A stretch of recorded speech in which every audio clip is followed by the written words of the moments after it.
नमस्कार, मैं हूं श्रद्धा शुक्ला। आप देख रहे हैं ब्रेकिंग न्यूज। देश की प्रथम महिला प्रधानमंत्री इंदिरा गांधी की जयंती पर कांग्रेसियों ने चित्र पर किया माल्यार्पण।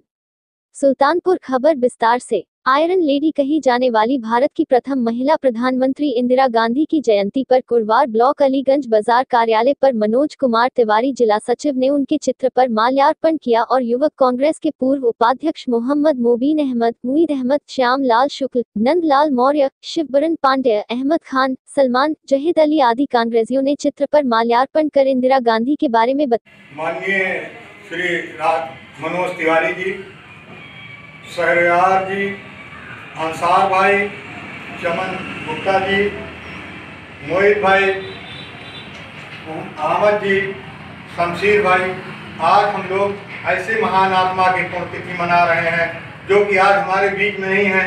इन्होंने देश के लिए बहुत कुछ किया।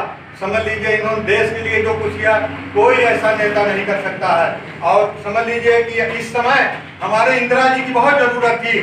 चाइना जो है, समझ लीजिए, अभी हमारी जमीन नहीं छोड़ा है, उसके बाद उस पर कोई बातें नहीं होती है, खाली पाकिस्तान की बात करते हैं। कहते हैं कि राजीव जी, प्रियंका जी, सोनिया जी पाकिस्तान चली जाए, लेकिन इनसे पूछा जाए कि समझ लीजिए तो जा करके बिना निमंत्रण के बिरयानी खाए और उसके बाद समझ लीजिए बिरयानी खाए वहां जा करके, तो उसके बाद इनको जाना चाहिए।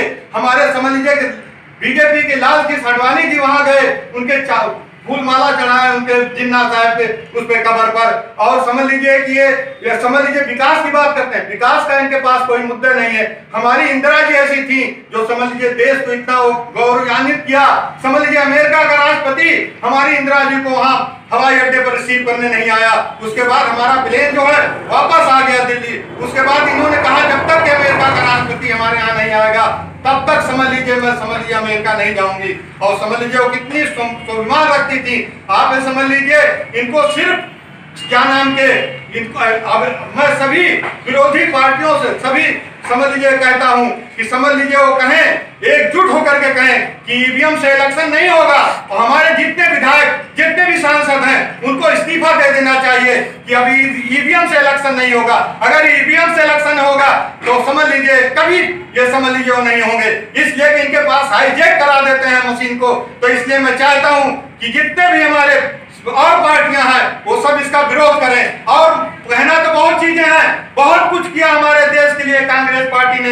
ये बताइए, ये तो कांग्रेस ही सब कुछ किया, कांग्रेस ही देश को आजाद कराया। ये तो समझ लीजिए कि समझ अंग्रेजों के समय मुखबिरी करते थे। इनका एक भी जवान, एक भी आदमी बताएं जो कि समझ लीजिए देश के लिए शहीद हुआ हो या देश के लिए कुर्बानी दिया हो। अब इसके अलावा मैं और क्या कहना चाहता हूँ, माननीय मंत्री जी, माननीय मुख्यमंत्री जी से मैं निवेदन करता हूँ कि समझ लीजिए हमारे तमाम छात्र और छात्राएं बेरोजगार घूम रही हैं, उनके लिए रोजी रोजगार की भी व्यवस्था होनी चाहिए। लेकिन आज तक रोजी रोजगार की कोई व्यवस्था नहीं है, विकास की कोई व्यवस्था नहीं है। समझ लीजिए केवल हिंदू मुसलमान, मंदिर मस्जिद, समझ लीजिए केवल जातवाद की राजनीति करते हैं। ऐसी राजनीति कब तक चलेगी? इस देश को कब तक चलाया जाएगा? समझ लीजिए इनको ये सब नहीं करना चाहिए। इनको चाहिए चलाइए, आप राम राज तो ले आइए। आप कह रहे थे राम राज लाएंगे, गुंडागर्दी खत्म हो जाएगी। हमारे उत्तर प्रदेश में जंगल राज चल रहा है, महिलाएं सुरक्षित नहीं है, छिनौती हो रही है, डकैती हो रही है। कम से कम योगी जी उस पर सुधार लाइए, देखिए क्या हो रहा है। समझ लीजिए। जय हिंद, जय भारत।